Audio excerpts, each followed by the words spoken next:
Welcome to AHT channel friends. ఈరోజు మీ అందరికీ ఈ వీడియోలో ఇప్పుడే వచ్చినటువంటి ఒక బ్రేకింగ్ న్యూస్ అప్డేట్ గురించి చెప్పడానికే ఈ యొక్క వీడియో అనేది చేస్తున్నాను. సో రేపు మనకు ఏపీ రాష్ట్ర వ్యాప్తంగా మహిళల ఖాతాల్లో డబ్బులు అయితే జమ చేస్తున్నారండి సీఎం జగన్ గారు. అయితే ఈ పథకానికి సంబంధించి ఏ పథకానికి సంబంధించి జమ చేస్తున్నారు ఏంటి దానికి సంబంధించి తెలియజేస్తాను. సో డ్వాక్రా మహిళలు కూడా ఈ నిధులు అయితే జమ కాబోతున్నాయండి.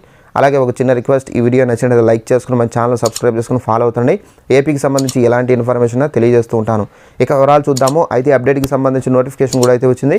ఒకసారి ఆ నోటిఫికేషన్ మీకు చూపించి క్లారిటీగా ఎక్స్ప్లెయిన్ అయితే చేస్తానండి. ఇదండి నోటిఫికేషన్. ఉన్నట్లయితే మనకు రేపు ఖాతాల్లోకి డబ్బులు అయితే జమ చేయబోతున్నారండి. సో ఇక్కడ రేపు కర్నూలు, నంద్యాల జిల్లాల్లో జగన్ గారు అయితే పర్యటించనున్నారు. కర్నూలు ఓర్వకల్లులో నేషనల్ లా యూనివర్సిటీ భూమి పూజలో పాల్గొంటారు.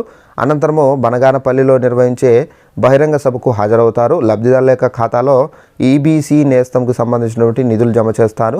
అనంతరం మనకు సీఎం జగన్ గారు తిరిగి తాడేపల్లిలో ఉన్నటువంటి నివాసంకి అయితే చేరుకుంటారు. సో ఫ్రెండ్స్, చూశారు కదా మన యొక్క ఏపీ రాష్ట్ర వ్యాప్తంగా ఈబీసీ నేస్తం పథకానికి సంబంధించి ఎవరైతే కాపు, వెలమ, క్షత్రియ, వైశ్య, రెడ్డిస్, ముస్లిమ్స్, అలాగే 45 నుండి 60 సంవత్సరాల లోపల వయసు కలిగి ఉండి అప్లై చేసుకొని ఉంటారో ఇలాంటి వాళ్ళందరి ఖాతాలో 15,000 రూపాయలు అయితే డబ్బులు అయితే జమ చేయబోతున్నారండి. అలాగే డ్వాక్రా మహిళలు కూడా, ఈ కులాలకు చెందినటువంటి డ్వాక్రా మహిళలు కూడా ఈ పథకానికి సంబంధించి అర్హులు.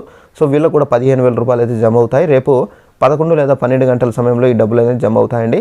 సో ఇదంటే మనకు ఉన్నటువంటి ఇన్ఫర్మేషన్. ఈ వీడియో నచ్చినట్లయితే లైక్ చేసుకోండి. ఇలాంటి అప్డేట్స్ తెలుసుకోవాలంటే మీరు వెంటనే మన ఛానల్ సబ్స్క్రైబ్ చేసుకుని ఫాలో అవుతండి. ఏపీకి సంబంధించి ఎలాంటి అప్డేట్ వచ్చినా తెలియజేస్తూ ఉంటాను. Thanks for watching this video. All the best.